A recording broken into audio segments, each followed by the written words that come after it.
Last-minute lobbying underway for that new Royals ballpark. Decision day could be coming next week. Plus, get ready for stepped-up police patrols and park rangers on the plaza. And what do you think of that new city proposal for a $28 million youth entertainment district to give our young people something to do? Plus, what on earth is going on in Johnson County as the Overland Park police chief abruptly resigns? And for all the promises of action, why are people still waiting more than a minute and a half on hold to reach 911? Those stories and the rest of the week's news straight ahead. Week in Review is made possible through the generous support of AARP Kansas City, RSM, Dave and Jamie Cummings, Bob and Marlise Gorley, the Courtney S. Turner Charitable Trust, John H. Mize and Bank of America N.A., co-trustees, the restaurant at 1900, and by viewers like you. Thank you. Hello and welcome, I'm Nick Haynes. Lots going on in Kansas City this week, here to connect the dots on what it all means and why you should care. A KMBC 9 chief political analyst, Michael Mahoney. From our own PBS newsroom, Flatland KC, Mary Sanchez. From the helm at City Scene KC, Kevin Collison. And tracking the news from behind a microphone at KCMO Talk Radio, Pete Mundo. Now, last-minute lobbying underway this week just ahead of what could be a major decision next week on a new ballpark for the Kansas City Royals. Jackson County lawmakers approving $100,000 for a law firm to negotiate stadium lease details. Meanwhile, Royals owner John Sherman met this week with Mayor Quinton Lucas and Jackson County Executive Frank White. Did they ink a new deal that would keep the Royals in Jackson County, Pete? No, I had the mayor on my show Thursday. I asked him as much, and he's either keeping it close to his vest or there's no deal in place right now. I can't believe this. You know, Saturday of next week is the first day of fall, and yet John Sherman, Michael said it was the end of the summer. I'm going to be making a decision. He's got very few days left. Well, yeah, but he still has some time. I still think the prohibitive favorite is the stadium in downtown in the East Village. What's the biggest stumbling block, though, for them deciding on going to downtown still? Well, you know, the fact that the county legislature just hired a law firm, to me, is an indication that we're still a ways away from a deal. I mean, this should have been done several months ago. I think it's still a matter of getting Jackson County and the city on board. I would not be a bit surprised if this end of summer deadline or end of September deadline gets pushed back a bit. But I think it's interesting that it took up until last week before the county decided to hire a law firm, and they've been mulling it over since June at least. All of the momentum, though, seems to be, all the enthusiasm is on that North Kansas City plan. It always seems to me that the folks in Kansas City are always sort of wringing their hands. We don't have enough details. We don't have enough information, Mary. I think that's true. And as in deal making, you always want to have another option to be able to make a deal. And I think that's what that represents. This is part of a negotiation to how do we get the city to fully back it so that voters might back it someday. I do think Kevin's right. A decision is off. I think it really benefits the region when you look at it, though, to look at that Clay County location, to spread around the tax burden because of the fact that right now you have the Chiefs and the Royals splitting 3/8 of a cent. You know the Royals want to get their hands on the entire 3/8 of a cent to do what they want to do out at the Truman Sports Complex. If you then move some of that burden for the Royals up north, it doesn't put all the pressure on 700,000 people in Jackson County to fund these two teams. And I think the Royals and the Chiefs both benefit from that potentially. One of the big issues here is that the population of Clay County is substantially smaller than it is for Jackson County, and so the rate of that tax, and I suspect it's going to have to be more than 3/8 of a cent to generate the $750 million that it generates now. And we'll see, because that also has to go to the taxpayer, to the voters up in Clay County. It's an attractive idea to some Clay Countyans to have this. Others don't want to raise their taxes. By the way, has John Sherman just stumbled upon a new idea to help pay for his new sporting palace? The Royals have now joined with the Chiefs and the Cardinals on a new election initiative to place sports betting on the ballot in Missouri next year. Realistically, though, what does that mean for the Royals when Kansas is getting very little money for its sports betting law? Would that fund a hot dog stand, or what would it actually fund there? Well, I do know that the Royals would like to include an on-site betting parlor at the new ballpark in the design they want. So I think it's geared more towards catering to another audience, that another reason for people to come to the ball game. I don't know what, if any, revenues would be available off of a tax. And of course, Missouri may have ultimately be able to put a better deal together than what Kansas did as far as what Kansas's share of gambling revenues are. Yeah, I think that's a big point, that the Missouri deal will probably be better than the Kansas deal. Almost every sportsbook betting deal in the country is right now, and you know, we'll have to see. Basically, I think that if they get this on the ballot, I think that they will, it'll pass hands down. Now, we've talked about it for the last 2 weeks. Now, some specific proposals for dealing with new security unease on the Country Club Plaza. Mayor Lucas says negotiations are now underway to use police and rangers with the city's Parks and Recreation Department to patrol in and around the shopping district. I'm assuming that means taking them from someplace else to beef up the security presence on the plaza. Is this the answer, or does it just push crime activity somewhere else? It's robbing Peter to pay Paul is really what it is. I mean, you're down 300 to 400 cops. You don't have the patrol that you need right now, so you're trying to find in other areas. I understand it. You've got to try to figure out how to get the plaza back on track, but in terms of just moving things around, something else, to your point, Nick, is going to get hurt here, and they're once again burying the lead on what the main issue is in this town, and that's being down hundreds of cops. Isn't this the fix that you advocated for on your social media account, Kevin? Well, first and foremost, I didn't even know we had park rangers here, so I have no idea where they're coming from.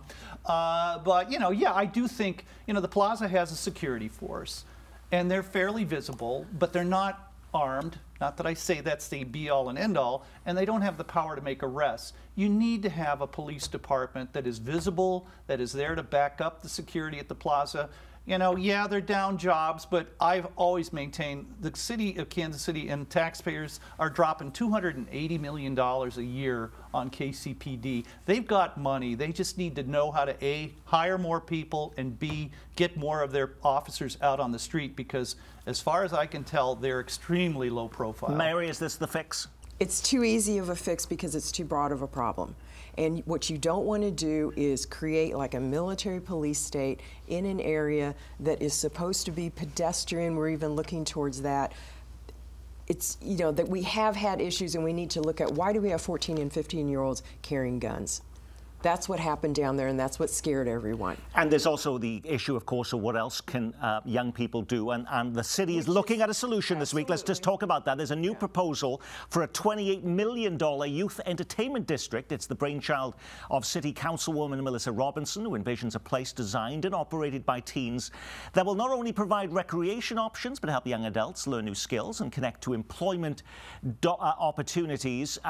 Does she have a place in mind for this? And is this something, how is this different than all the other programs, from night hoops and everything else they've done over the city over the years? I think it's early yet to really talk about too many specifics. However, part of the vein of this is to give young people more autonomy in what it is. It's not just, here, come play basketball for a little bit. It's, here, learn a skill set, which might, to my earlier point, help build young people in ways in their own capacity, so that they don't go out and do things that are incredibly destructive. Is that the solution, Pete? No. It sounds like another place you're going to have some kind of police presence. You know, that's what it sounds like to me. And, you know, I don't think there's this idea of over-militarizing the plaza. Go to Times Square in New York City. It's as pedestrian-friendly as there is, and there's cops everywhere. So I think that that's not necessarily a fair thing to say, to point out that, hey, law enforcement presence is a negative thing for being pedestrian-friendly. And it's the same thing for this youth entertainment complex. You need both things to have a safe area for folks that they want to go to. I agree pretty much with Pete on this. I mean, that's a bit draconian to say you're going from zero to a militarized plaza. I mean, right now, you never see Kansas City Police, period, end of story, patrolling the plaza. And I agree that, you know, we've tried these youth outlet type forums. I read about how, you know, they had a big thing at Union Station a few years ago in Sly James. They had the same kinds of problems, fights breaking out, etc. And I do think, unfortunately, you're going to have security wherever, because these kids, just for whatever reason, just don't seem to be able to get along with one another without fights and sometimes guns. There are law enforcement officers, KCPD, on the plaza. I actually do know a few of them personally, and I run into them every now and then. So they're there, but I don't know how much of that is going to stop something that happens in an instant, that happens in a moment, that happens when someone has a gun and they use it when they should be perhaps just using their voice? I think there are safe, politically correct ways of breaking up crowds of kids before violence starts breaking out. I mean, I think a proactive police approach, you see 50 kids hanging around Shake Shack and doing nothing but just taunting one another, or you break it up. You tell them, go home, enforce whatever curfew laws. There are laws on the books to keep these kids from hanging out, and sooner or later something breaks out in the way of some kind of violent altercation. You know, I really do think that there are proactive police tactics we just don't use around here that can prevent things from going out of hand. In addition to the security woes on the plaza, there are the concerns the public has about what are you going to do on the plaza nowadays. They got a lot of national stores there, and there's a lot of vacancies. By the way, there's a brand new entertainment option opening on the plaza this weekend. It's a new mini golf course. It's in the old Jack Henry building. But before you think this is a healthy pastime for our young people, the Puttery, as it's called, is only for adults, so that's not going to solve the problem for them then, Pete. No, and you got to buy a bulletproof vest to go as well, so it's tough sledding. Now, it's it's not the only new mini golf course opening in the city. Another new putt-putt course about to open at Penway Point, the new entertainment district going in next to Union Station. That's where the new giant observation wheel is going on. By the way, did you see it's now up? They're hiring and making bookings now. Have you seen something in Kansas City go this fast from pie-in-the-sky dream to reality, Mary? It's pretty shocking. And actually, it's illuminating a little bit. I mean, I was driving the other day and saw it in the distance and literally did do a head swirl of, whoa, there it is. I think long term, though, we're going to have to see how well this plays out as, you know, you've got Power and Light right there. What's going to happen with Westport, the plaza, as we've been discussing? How will this build into a mix of downtown Kansas City? They did it so fast, they should be in charge of the Mission Gateway project. Perhaps that would have moved much faster, Kevin. Well, we're talking about erecting a Ferris wheel. Right, I mean, county fairs throw these things up in a matter of an overnight. So we're not talking about these, they're not making the seventh wonder of the world down there. You know, I want to wheel back a little bit to Pete's comment. You know, I think the plaza is still a safe place. Yeah. One of the reasons, unfortunately, that this new mini golf place is 21 and under is they are trying to prevent some of these issues. 21 and over. 21 and over, right, 21 and over. And, you know, unfortunately, we just have learned as a society that sometimes it's really hard to have entertainment venues where everybody and anybody can go because some people are more able to handle that responsibility than others. But, you know, I get with Mary, too, I agree. I mean, it is kind of interesting to see how much entertainment dollars are in this city because, again, if the Royals end up doing their thing in the East Village, a big part of that is going to be entertainment related. So I'm not really sure, you know, when we hit the bottom of our wallets when it comes to buying beers and hot dogs and going on Ferris wheels. After months of complaints and promises to do better, 911 emergency wait lines are still not going away. The new numbers are in for August, and the average wait time was 1 minute, 32 seconds. That's a long time to wait, Pete Mundo. If your house is on fire, you need an ambulance or someone is breaking into your home. Yeah, it's a major problem. And you know, remember, Mayor Lucas famously said he was going to address it immediately after his own mother had an issue. And you know, it's not that easy. Whether it's hiring cops or 911 dispatchers, it's a thankless job that in many cases is underpaid and needs to get more attention. I saw those numbers on Channel 9. That's where that story came from, Michael. But boy, you know, again, lots of talk about this, even Jackson County giving money towards it, and yet we still don't seem to be making much of a dent in those numbers. You know, this is going to be a frustratingly slow process for largely for all the reasons that Pete just laid out for a second. It's a very difficult job. It's not the best paying job even in the metro when it comes to 911 dispatchers and that sort of thing. And you know, we'll see. The mayor promised to do this with dispatch, and we'll see how long dispatch takes these days. They're talking about this as fixing some of the technological issues, but is this a human problem, Mary? I did see that the Kansas City Police Department still has more than 20 job vacancies for call takers and dispatchers. They have had vacancies for a number of years now. I've written about this for a number of years. They're first responders. It's a very hard job to do. Sometimes you literally are the lifeline for someone who is calling. How do you shift some of those calls that aren't life and death? It's all process. It's very hard, though. If the Kansas City police chief were to abruptly resign this week, there'd be dozens of reporters and camera crews camped outside of police headquarters. What are we to make this week of the abrupt resignation of the police chief in one of our metro's other biggest cities? Frank Donchez resigns as top cop in Overland Park, and the city offers little explanation other than a puzzling reference to a heated exchange between Donchez and the mother of a teen killed by an Overland Park police officer back in 2018, should I say. Are heated words, though, enough, Pete, to topple a police chief nearly a decade on the job, or is there more to it than that? Well, I think there's more to it than that. I believe that we know that Sheila Albers, and which is the mother of that teen. You can be empathetic for somebody losing their child, but also wonder if she has taken the right approach in her attacks on Overland Park PD the last few years. The feds investigated it, did not charge the officer, who now is no longer in law enforcement in the case, but it feels like it's been her mission to take down that chief for quite some time, and his mistake is engaging with somebody who wanted that head on a but even she said she was surprised that he is gone as a result of an exchange that happened this Monday, where those heated words, where there was some references to him questioning her parental abilities and her husband's parental abilities. They were not home at the night of the shooting, and so he was making a very cruel reference to a woman who his officers shot and killed her son. It was incredibly inappropriate. But should that be training? Should that be a day suspension without pay, communications course of some kind, that you actually lose your job over that? Well, this is why I think there is far more to it. Yeah. I mean, the department has been criticized for a number of years, and not just for this shooting. It is part of that whole broader conversation of being more transparent about what happens after an incident, a fatality where a civilian's life is taken. Some of those steps weren't taken under him, and he wasn't transparent, and there was some, quote, line is the term that was used between them. Is there more to it than we're now seeing, Michael? Yeah, I think the chief's term in Overland Park was rocky on a couple of different points, this one being the most vivid that most people know about.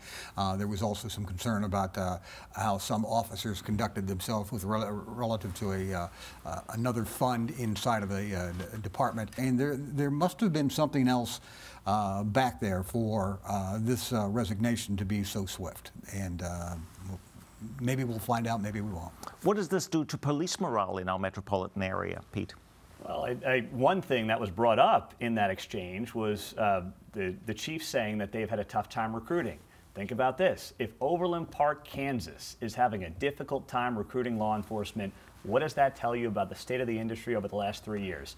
It will appeal. Somebody will take this job in a nationwide search. It pays very well. It's still Overland Park. But this is tough sledding right now for an industry that's been destroyed in large part by media over the last 3 years.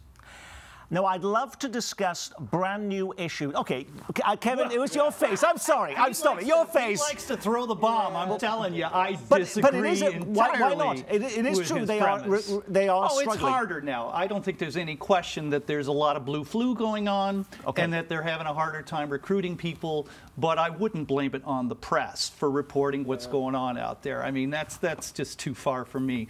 But I also want to point out, and this gets back to the 9/11 question, in that here we got a situation where civilian people in Overland Park city government can tell a chief, you're just not cutting it anymore, and he's gone.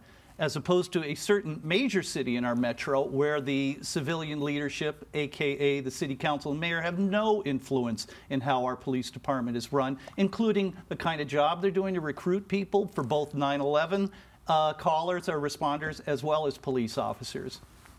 Pete? I'm just here to throw the bomb. All That's right. what I do. The bomb has been thrown, and it was captured before it got there. We had the Star Wars project here that blocked it. All right, go on. I have to keep going here. I'd love to discuss brand new issues every week on this program, but sometimes there are issues that never seem to be resolved. I'm looking at you, property tax assessment mess in Jackson County. It's back in the news this week after the city of Lee Summit filed suit against the county for failing to follow state law. The disparity has not decreased, it's increased, it feels like, this year. And we believe that that's because they're not following a process that is consistent under Missouri law. If people are overpaying, it erodes trust and confidence in the tax system and really our entire system of government. Now, let's remember, this is on top of a class action lawsuit that claims the way the county valued property was arbitrary and unfair. And don't forget, the Missouri State Auditor has also launched his own investigation. But just because people are filing suits and launching probes into what Jackson County is doing, is it leading to any change, Michael? Not in the short run at all. This is now the second cycle in a row that Jackson County's property tax assessment problem has really, hit the fan. There may be some relief down the road. There's the possibility of tax relief for some seniors. But that again, that's all down the road. I think there's only one county in the state of Missouri right now that has initiated property tax relief for seniors. That's over in St. Charles, over in the Jackson County Legislature voted 8-1 against doing that this week. I mean, you'd think that would be a slam dunk when you've got people calling all the time. You have people on our TV screens crying, saying they're going to lose their homes, and yet they still couldn't pass it. And it was 8-1 to your point of Senate Bill 190. Seemed like it should have been a slam dunk. Manny Abarca's on the county legislature. He said they didn't pass that one because they're perfecting their own version of it. If there's two words that don't go together, it's government and perfect. There is no perfect piece of legislation, and in the meantime, people in this county are wondering if they can stay in their homes. And if local seniors don't lose their homes due to skyrocketing property tax rates, they could be pushed out of their homes because they can't afford their utility bills. Local social service agencies saying help paying electric bills has become one of the most frequent requests this summer. And it's about to get worse as Evergy pushes for a large rate hike to help offset their own costs. But did you see this week that schools are now fighting back? In Kansas school district from Wichita to Blue Valley and Olathe, fighting an Evergy rate hike, claiming the higher rates will harm teacher recruitment, even lead to larger class sizes. But, we complain a lot about this, Mary, but can we actually do anything about it? Well, I think that complaining to the regulatory, divisions, the boards, can actually help. And the move by school districts is a broader entity that is fighting back as opposed to just a senior citizen. And they may have more impact eventually. But what happened? And the early indications are that the Kansas Corporation Commission, which was the regulatory agency in Kansas, is sympathetic to these calls to either roll back or reduce the rate increase proposals. But companies still have to make money. So what happens, Kevin, if they don't get the rate hike, then they trim back on maintenance, trim back on tree trimming, perhaps walk back even further their green impact promises? As far, again, I would like to know a little bit more about the rationale that Evergy is offering, what kind of profit level they seem to think they need to make. Mary makes a good point, having a much more unified front pushing back would be helpful. This is an issue to get into a bigger point, as global warming keeps coming up with heat in summers, et cetera, how we pay our utility bills is going to become an increasingly tough question. When you put a program like this together every week, you can't get to every big story making the headlines. What was the big local story we missed? Believe it or not, there was more to the news this week than those rumors that Travis Kelce and Taylor Swift may now be an item. There was alarm over the auto workers' strike that could shut down Kansas City's two big auto plants. The Royals reached the unwanted century mark. Chris Jones finally ends his holdout. Kansas City marks the 22nd anniversary of 9/11. For the first time in more than 100 years, a Kansas City area lawmaker will become Speaker of the Missouri House. A Missouri congressman has been picked to lead the impeachment inquiry of President Biden. Too late to go on the ballot, the Johnson County Election Commissioner blocking Prairie Village voters from deciding changes to their government. And the new vaccine booster arrives in KC just as local public health officials say COVID hospitalizations are on the rise. All right, Pete Mundo, did you pick one of those stories or something completely different? I did pick one of those. I think we could be looking at the end of the Chiefs' run, and it won't be because of the secondary. It won't be because of, say, Chris Jones. It'll be because Taylor Swift is bringing bad mojo to this team and one of the star players. So as Taylor Swift, who I guarantee is sitting somewhere with Travis Kelce watching this show right now, Taylor, do not ruin the mojo of what has been an incredible 5-year run. All righty, Kevin Collison. I think the looming automotive industry strike is a huge, huge issue because we have a big Ford plant here and we have a good-sized Chevy plant, and those are a lot of well-paying jobs, plus a lot of industries that supply parts to those plants. And one of the issues, as I've read, is that the UAW is very concerned about unionizing battery plants and other types of facilities that are going to be becoming a bigger deal as we have more and more electric cars. And of course, what do we have going up outside DeSoto is a gigantic Panasonic plant. So I definitely think the automotive issues are a big, big deal in our community. Mary. Okay, first I think I need to make you a friendship bracelet. But otherwise, the union, but only more because you're going to start hearing more about these, you know, the talk about how much leadership makes in many industries, even that aren't unionized, as opposed to the workers. And that's just going to be something that's going to be carried forward as we have trouble hiring in almost every industry, not just law enforcement, many, many industries. So that it's part of a larger conversation. Michael. Sort of a three-pronged thing. Number one, Governor Parsons' record of vetoes is unblemished again after the veto session. None of his vetoes were overridden. Jackson County State Legislator John Patterson is, as you mentioned, will be the first Jackson Countyan to be the Speaker of the Missouri House since before the Civil War. And then Jason Smith being one of the three House committee members that are going to run the Biden impeachment inquiry. His profile has raised dramatically since he got the chairman of the Ways and Means Committee. This will only increase it. And on that, we will say our week has been reviewed courtesy of Michael Mahoney from KMBC 9 News and Kevin Collison of City Scene KC, from our own digital newsroom, Flatland KC, Mary Sanchez, and Taylor Swift fan, 6 to 10 weekdays on KCMO Talk Radio, Pete Mundo. And I'm Nick Haynes. From all of us here at Kansas City PBS, be well, keep calm, and carry on.